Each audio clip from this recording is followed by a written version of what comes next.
Voilà donc pour les titres. Merci de nous recevoir chez vous. Bonsoir et bienvenue à tous. Si l'accès à Internet reste assez faible dans notre pays, son coût élevé et le faible débit constituent une véritable entrave pour ceux qui travaillent essentiellement à travers cette connexion. En effet, ils sont développeurs, entrepreneurs ou encore médecins et ne peuvent plus se passer d'Internet. Mais ces entrepreneurs n'ont d'autre choix qu'une connexion à 384 kilobits pour 36 000 francs par mois. C'est donc un cri de cœur que lancent aujourd'hui ces hommes et ces femmes. Fatoumata Maguiraga nous en parle davantage. Trouver une information, communiquer ou encore développer son activité, Internet est aujourd'hui un outil incontournable du développement.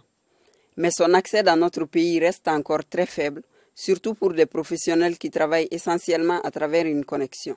Nous, on travaille essentiellement avec Internet. Voilà, parmi nous, il y a des développeurs, il y a des blogueurs, il y a des médecins, il y a un peu de tout le monde. Et notre activité principale tourne autour d'Internet. Et le faible débit nous empêche de vraiment exercer correctement dans ce que nous faisons. Et c'est un impact l'impact du débit est tel qu'on est confronté à souvent même arrêter carrément de travailler.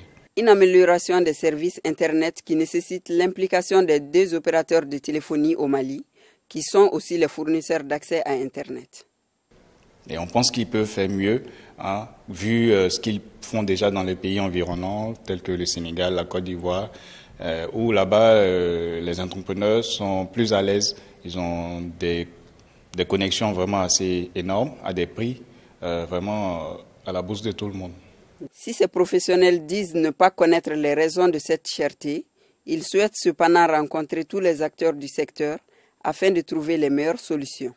La prochaine étape, on souhaite bien que ce soit la rencontre quand on rencontre déjà le ministère de tutelle, c'est-à-dire le ministère de l'économie numérique, de l'information et de la communication, l'opérateur Orange Mali, Malitel, la presse et bien sûr nous-mêmes, pour déjà discuter de cet état des faits et trouver des solutions, savoir déjà pourquoi ça ne fonctionne pas et situer les responsabilités.